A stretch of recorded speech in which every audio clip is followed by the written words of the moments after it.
Hello and welcome to CHEMS, Careers, Hacks, Engineering, Mindset and Stories. Today we have with us Errol, a senior process engineer working at Keyera with nearly 30 years of experience in process design and simulation across refineries, petrochemical and pipeline infrastructure. He's led engineering teams, built department from scratch and worked from everything from co-liquefaction to hydrogen units. And today we get to learn from his journey.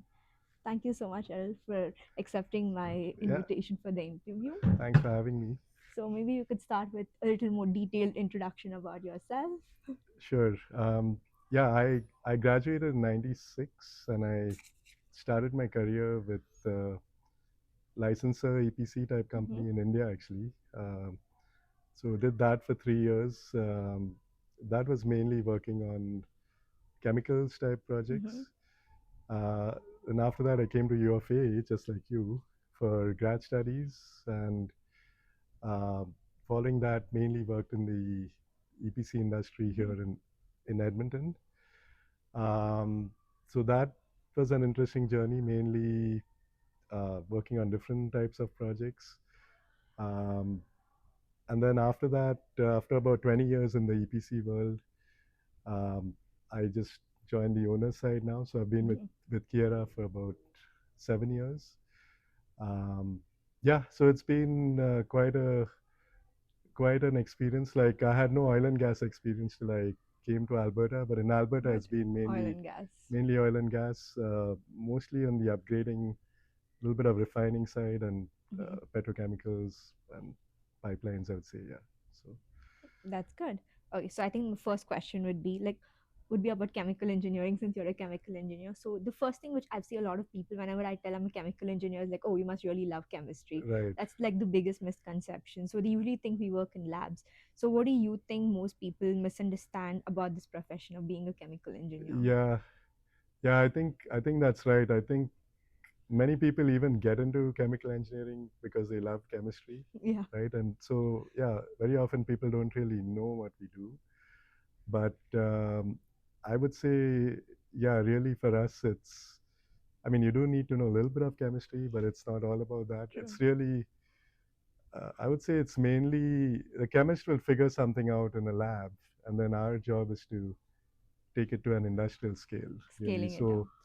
So if uh, if a chemist figures out a new process or a new product, how do you basically do that on an industrial scale so that you can get that product uh, to the public and add value to people's lives. True.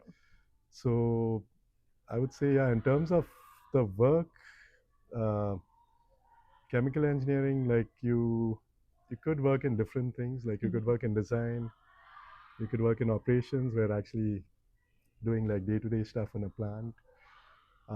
You could work in the business side Mm-hmm. of it, or you could be working in a lab doing research. Yeah, So makes sense. I would say these are like the four very broad kind of areas you might end up getting into when you graduate. Yeah, yeah. But like looking back, like how did chemical engineering shape your career path? I mean, for me, it's like I'm still in chemical Mm-hmm. engineering, so I do enjoy the technical side. I basically don't. I don't see myself doing like a pure management type role. Mm-hmm. It's I'm still passionate about the application of theory to practice. So that has led to also doing all kinds of different things, including trying to build a EPC company from scratch or Mm-hmm. starting a department from scratch. But I would say, yeah, for me, it's really the technical stuff which still keeps me kind of sane. And then nowadays, a lot of it is also kind of giving back to the profession. So Yeah. like training younger grads or like this session, it's like just sharing experiences and knowledge with you know people who are entering the industry, kind of Makes thing. Yeah, sense. yeah. Like, so you're like a senior process engineer. So, what does a day in a senior process engineer look like? Like, how does your day go Yeah. about? So for me, it's quite varied. Like right now in my current role in Keyera, um, I've got three internal customers, so Mhm. it's operations, Mhm. business development, and projects. Okay. So my day varies depending on what's going on. But yeah, I am working on a combination of all this. So some major Okay. project work. Sometimes if BD needs some support on some very early phase type engineering, or if the plant needs some help on something, then yeah, sometimes you get involved in that also. Yeah. So, So you have worked across refineries, EPCs, and pilot plants. Like, what's one project that taught you the most? yeah, I would say from the technical side, I'm currently working on some debottlenecking work. I've done that in the past. I really I find revamp type work very interesting because you're Mhm. trying to take an existing asset and see how much more you can do with it, Mhm. how you can optimize it or push capacity more. So those type of projects I think are of great interest to me. Okay. Because yeah, anything to do with improvement or enhancement or how can we make more money, those I think are challenging. But honestly, what I find is the technical part of the Mhm. job is less challenging than the people side of it. So Communication, yeah, so the teamwork. people like technical, you'll figure it out. But challenges can come just uh, within teams, uh, so a lot of communication involved. There's a lot of selling of ideas also True. involved internally to make things happen because people may not see things from your lens. So, and then even understanding where they are coming from. So, uh, I think as you progress in your career, those kind of things will take up more of your energy than actual technical challenges, I would say. Yeah. Makes So, sense. yeah. So like, so you had told like even you're a UFA alumni, even I'm a UFA alumni, and you're like an international student. So Yes. like, Yeah. if there is like, and right now with the current job market and with all the international students facing a lot of these issues, so what is like one skill you would recommend like international students, like chemical engineers, to learn? Like, what would help them? Yeah, I would say, I mean, it's an interesting question because like international students, as an international student, you will face more challenges getting into the workforce. That's just the way it is. If you have experience before you came here, that's always That's good. cool.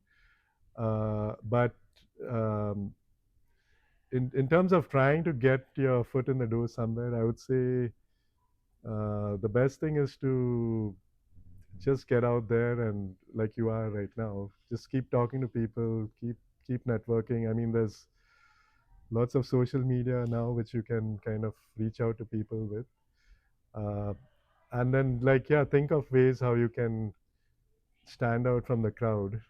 Like True. perhaps get involved in volunteer work or projects or even anything which can differentiate you from the rest of the applicants. I think that is kind of more important than just going and taking a course and say like, Makes oh, I sense. went and did a course in simulation. But I don't think that's gonna be the demarcation thing. Like you already have your undergrad, you have your grad studies, like you've got the kind of uh, academic qualifications. It's more like how do you. Like the people skills mostly. I would say that would be what I would advise people. It's like I don't know if there's a course out there to see how to network better, but Yeah, like but networking is something which I think not a lot of people know yeah, about. or even yeah, just get out there, see if you can maybe get some other opportunities in the industry which will give you more face time with others in Hmm. the profession, and then try to kind of make connections like that, and uh, you know, uh, kind of go from there. Yeah. So Makes sense. But more like for chemical engineers, like a lot of chemical engineering grads, like other than the people skill, what would be like one technical skill or something, like apart from the research, like the academics, what would be one skill which you would see for like an EIT or a new grad chemical engineer to have? yeah, I mean, like your fundamentals are really what's going to carry you Hmm. through through your career. I mean, you always fall back on that for anything. But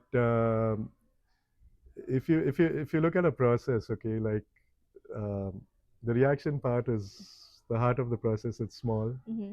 Then you got separation, then all kinds of heat exchangers, integration, Mm-hmm. and then like all the pumps, compressors which move it. So that's just a very simplified thing. But when you start as a junior, it's just the way it is. You end up doing more of the peripheral stuff Mm-hmm. more, and then you start getting deeper. But again, it all depends on where you end up in terms of opportunities. Like um, there's no like magic bullet, like do this course and you'll get a job. Like it's a combination of various things. But when I was hiring, if I would always look for the fundamentals, whether the person has the fundamentals and how strong they are.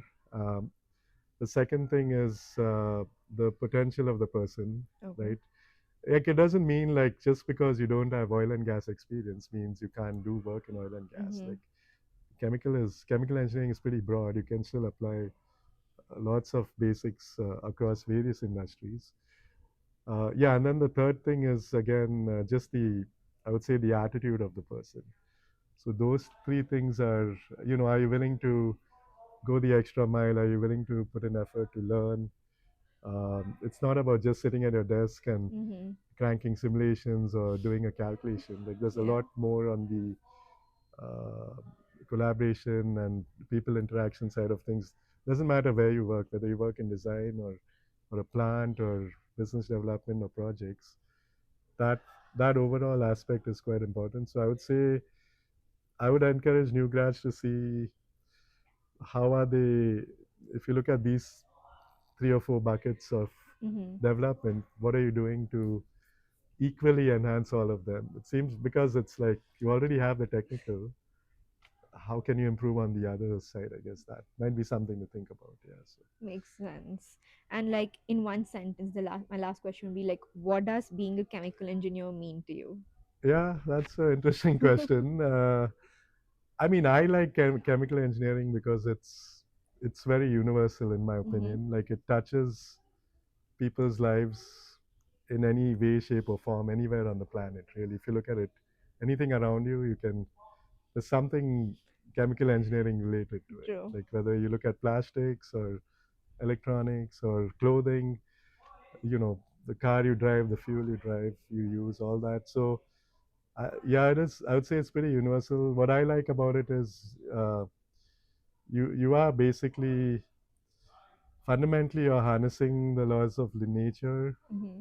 to try and make value added products for people to improve people's lives really. Mm-hmm. So that's you know the other thing I like about it is there's always something to learn. Like it doesn't True. matter how much experience you have, you're always learning something on the process side or the people side, or if you work in a different technology or something. So that it keeps your mind kind of sharp, I would say. So yeah, that's really what I enjoy and like about it. Yeah.